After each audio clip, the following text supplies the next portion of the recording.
Pagi adik-adik semua, kali ini saya akan menjelaskan materi kita yang ketiga tentang interaksi obat.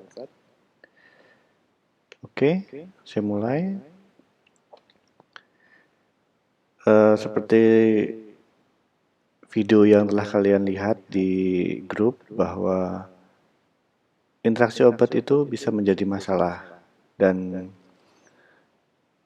sudah diberikan contoh beberapa macam interaksi obat yang bisa terjadi.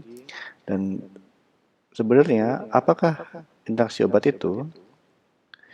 Interaksi obat didefinisikan sebagai aktivitas farmakologis dari satu obat yang diubah oleh obat lain yang secara bersamaan. Jadi ini bisa didefinisikan dengan mudah. Ada obat A dan obat B yang digunakan bersamaan. Nah, ada satu obat yang berubah efeknya karena pemakaian bersamaan tadi. Itu prinsip dasarnya. Kemudian ini tingkat kejadian interaksi obat di dunia. Jadi banyak laporan ya terkait kejadian interaksi obat ini. Jadi dari 4,3% pasien itu mengalami ADR atau Adverse Drug Reaction, dan dari jumlah tersebut 6,5%-nya terkait dengan interaksi obat. Kemudian dari Harvard Medical Practice Study, sebanyak 2% pasien mengalami adverse drug reaction akibat interaksi obat. Gak hanya itu, di Australia misalnya ada 4,4% ADR karena interaksi obat. Dan di Swedia 1,9% insidensi interaksi obat. Dan kejadian interaksi obat ini sangat mungkin terjadi jika digunakan obat dalam jumlah lebih dari atau sama dengan 5 macam obat pada resep yang mengandung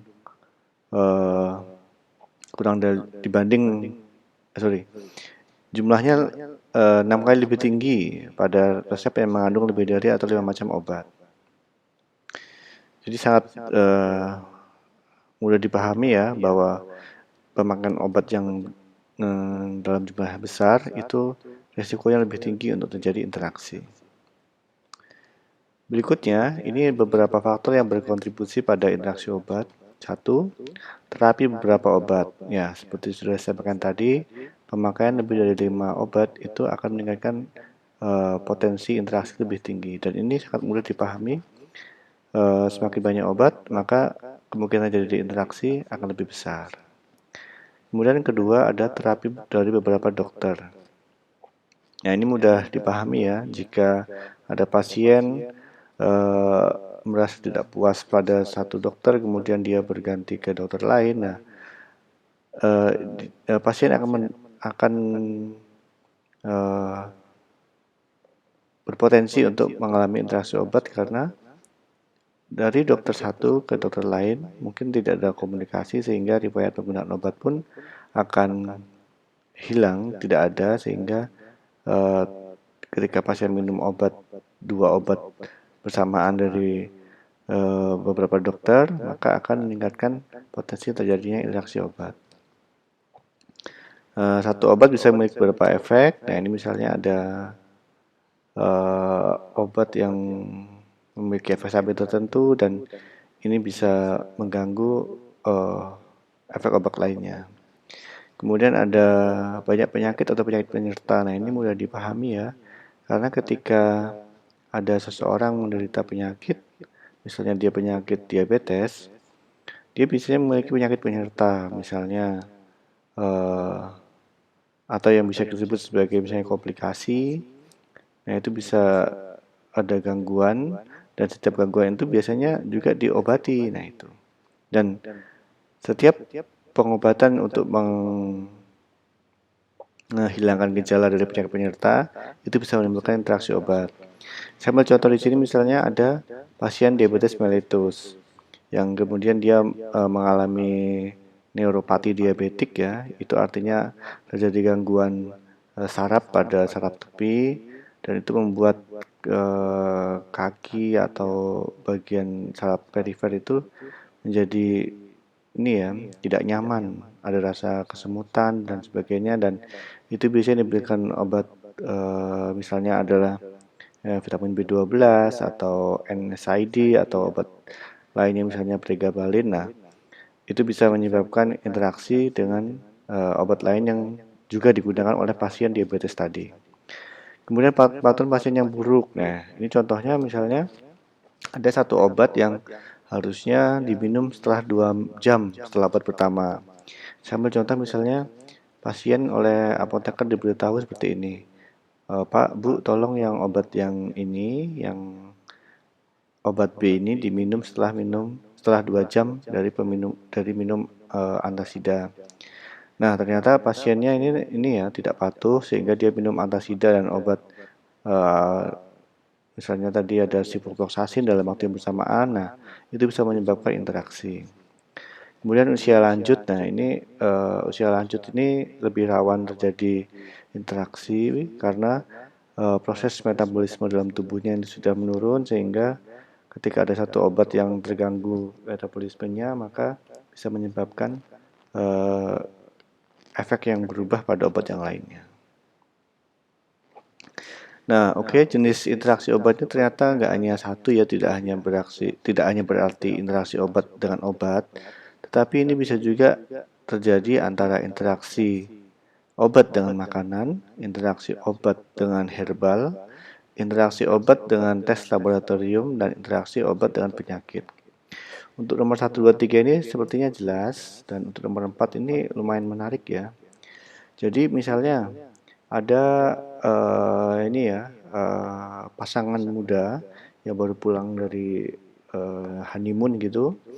Kemudian dia meminum obat dan keesokan harinya dia mencoba ini ya, test pack. Nah, itu test pack termasuk cara sederhana untuk ini ya, uji laboratorium mengetahui dia hamil atau tidak. Dan ternyata setelah dia di test pack-nya itu, di hasilnya itu menunjukkan hasil positif gitu. Tapi setelah dia ke dokter, ternyata setelah dites lebih lanjut, dia hasilnya negatif. Setelah beberapa hari kemudian dia tes ke dokter. Nah, ini diakibatkan ada obat yang diminum pada malam harinya sebelum dia tes pack. Nah, itu ternyata bisa mempengaruhi ini ya, misalnya sekresi hormon tertentu. Nah, padahal hormon tadi itu menjadikan marker untuk test pack tadi. Nah, sehingga karena ada pengaruh obat yang diminum pada malam harinya itu, nah itu bisa mengganggu hasil uji laboratorium, dan itu adalah satu contoh mudah bagaimana obat dapat mengaruhi hasil tes laboratorium. Kemudian ada drug disease interaction. Nah, ini lebih kaitannya lebih di ini ya. Jadi bagaimana penyakit tertentu itu bisa terpengaruh oleh pemberian obat. Oke, nah untuk membahas obat, tadi kan saya bilang di awal ada satu obat yang terpengaruh oleh obat lainnya. Nah, obat yang terpengaruh oleh obat lain itu disebut sebagai objek drug. Sedangkan obat yang ini ya, kayak biangnya yang dia membuat masalah tadi, nah itu disebut sebagai presipitan. Saya ambil contoh misalnya ada obat antasida dengan ciprofloxacin. Kira-kira siapa itu objek drug dan presipitannya? Jadi misalnya ada pasien datang ke rumah sakit, kemudian ini ya, kemudian diberikan dokter obat antibiotik. Nah, kemudian dia ada gangguan saluran cerna sehingga dia juga minum antasida. Maka ketika diberikan bersamaan, maka obat yang antibiotik tadi menjadi ini ya, tidak bekerja dengan bagus karena absorpsinya terganggu.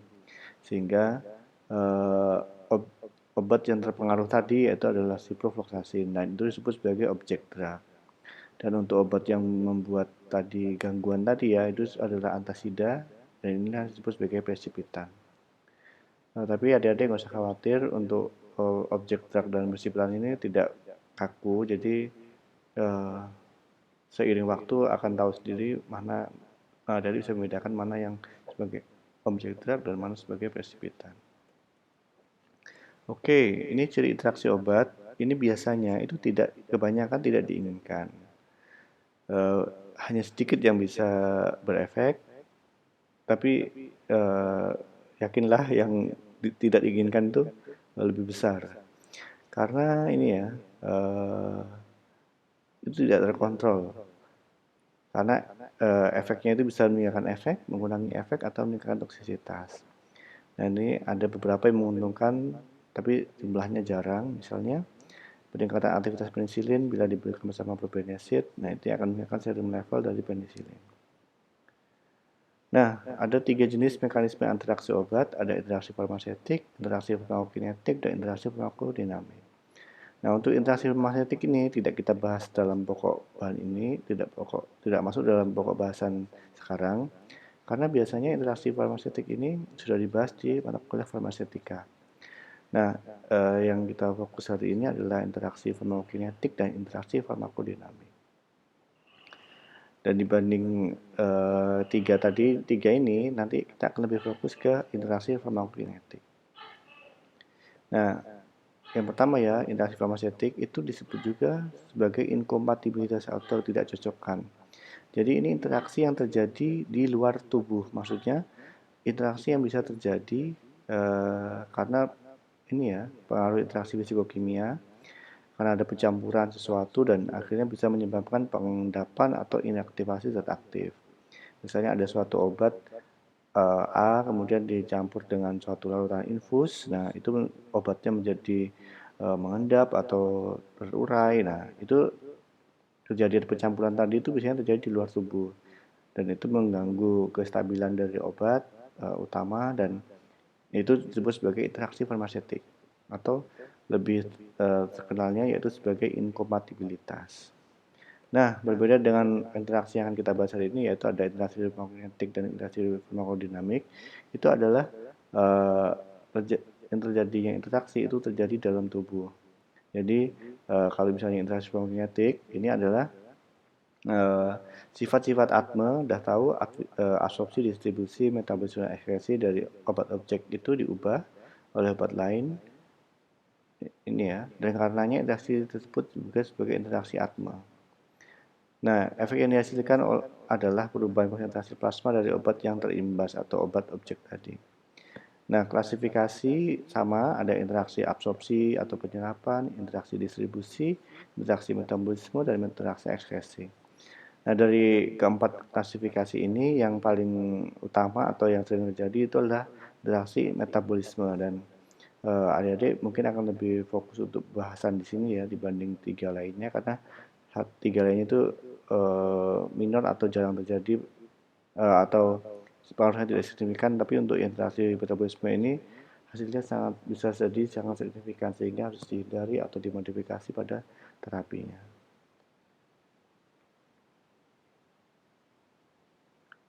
Oke, sekian dulu